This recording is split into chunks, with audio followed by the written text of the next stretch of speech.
Hello and welcome to the CDAO Magazine interview series. I'm Jake Dreier with HiLabs, and we are partnering with CDAO Magazine, MIT CDAO IQ, and the International Society of Chief Data Officers in a series of interviews.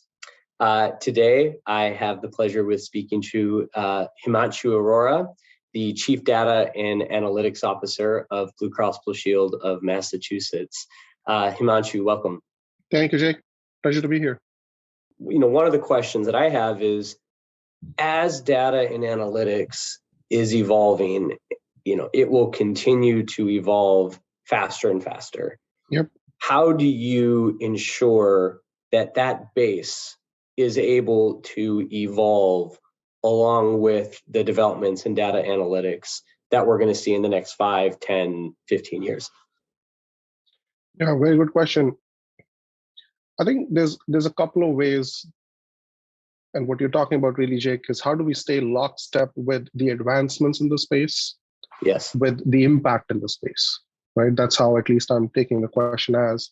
Mm-hmm. And when I look at the impact in the space, particularly in healthcare, there is so much opportunity, whether we talk about affordability of care, the quality of care that's provided, the experience that each one of us has in the process of obtaining and leveraging that care, and increasingly the idea of there isn't equity in healthcare. So how do we bring equity in healthcare? Mm-hmm. When you start to look at an industry and a function like healthcare from that dimension, it becomes very, very critical to say we have to center on producing outcomes, and that being the route, if you will, through which we pull in more forward-leaning technology with some level of experimentation, if you will, apply the typical 80-20 rule into yet unexplored areas, right? Mm-hmm. So, for example, it is increasingly clear that data science, advanced analytics, and machine learning are now productive areas when it comes to applying data analytics to solving healthcare problems. Mm-hmm. Whether they are all the way up front in helping members choose the right kind of care for them, all the way sort of to the back of the value chain in terms of making sure that members are getting the best kind, quality, quantity type of care, whether it's in-person, virtual, and we've all seen those mixes and shifts happen. And as we make our way through this journey, centering on the idea of let's focus on the outcomes is very important. Now, there are adjacent areas, right? So I want to dig a little bit into that too.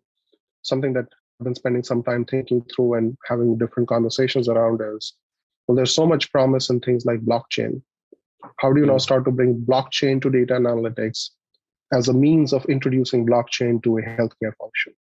And guess what? At the end of the day, blockchain is all about the underlying data, right? Encrypting, protecting, transporting, and making the data or attributing the data rather down to the individual who it rightfully belongs to. And there's loads of opportunities there. But I wouldn't say there is a clear use case for things like blockchain. There's developing use, right? But when you look at the proven uses from data science, advanced analytics, machine learning, it's a farther out on the spectrum thing. But that doesn't mean we don't spend time on that. It just means we spend less time from a productive perspective, more time from an exploratory perspective. The other side of the equation is always, in any function, any industry, we would acknowledge is our people, their most valuable resource.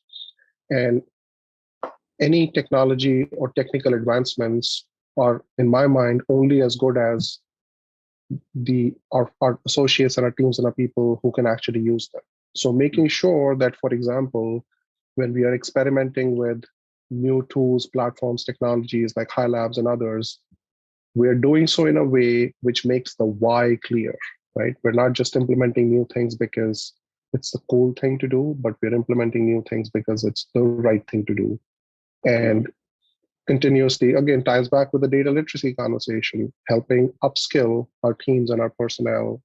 And quite frankly, at a notch higher, if you will, how we make decisions. But at the end of the day, particularly when you put a strategic lens on data analytics, how we make decisions leveraging the insight that's coming through data analytics is very, very critical, very, very crucial, and an increasingly sophisticated skill set, which over time, my hope is, even though the speed of change in the space increases, the speed at which the decision making is adaptable is also going to keep in pace and change accordingly.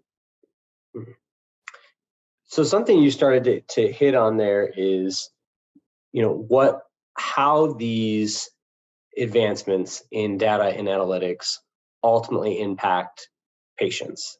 And we've already seen how these tools can transform healthcare, lowering wait times, improving the quality for claims, increasing the value that patients are getting when they see a physician. What advice do you have for leaders that want to build these analytics teams and need to stay rooted in the impact of how these analytics tools actually impact patients? Yeah, good question.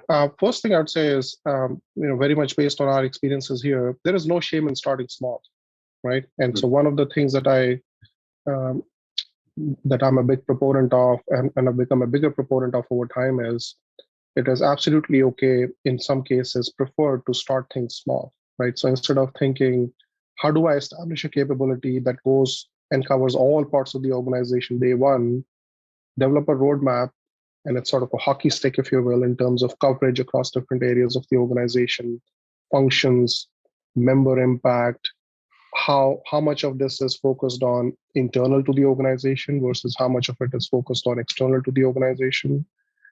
Have a roadmap, start small, right? Second is partnerships, right? And partnerships both within the organization, but also outside of the organization, and try and figure out what people already know. Not all of our lessons need to be learned firsthand, and whether it's in terms of data sharing, applying more advanced analytics capabilities, which use cases tend to see the highest uptake or the quickest uptake.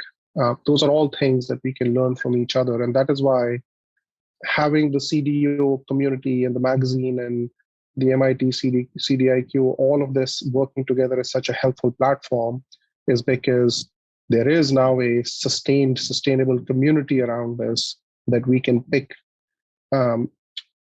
each other's brains on. And so that idea of partnerships, not necessarily a formal partnership, but partnership and learning, I'd call it, is very important. Third, I would say, is focus on the outcomes. And again, in conjunction with starting small but useful outcomes are A-okay, right? Mm-hmm. So it doesn't have to be the highest, most complex, advanced analytic model that you need to wait for, but most assuredly, more likely than not, at least, we will run into, and we have run into, and I'm sure others have too, incremental insights that can help improve business processes, from things like what navigation pathways are our members taking when they're navigating our website, right? And using that to create incremental but immediate change, right? At the end of the day, from a business perspective, big step change is very important, but on a day-to-day basis, making incremental change and being the champion of that incremental change is very important. I could go on, but those three sound like, the right areas to focus on, especially if we talk about starting something new or relatively new. Thank you for sharing that, Himanshu. And that's a great way to close this out. So for those of you listening, I've been speaking with Himanshu Arora, the Chief Data and Analytics Officer of Blue Cross Blue Shield, Massachusetts. Himanshu, thank you so much for joining me today. Thank you, Jake. This was awesome. Yeah. If you're interested in seeing additional interviews, please visit cdomagazine.tech. And thank you so much for joining us today.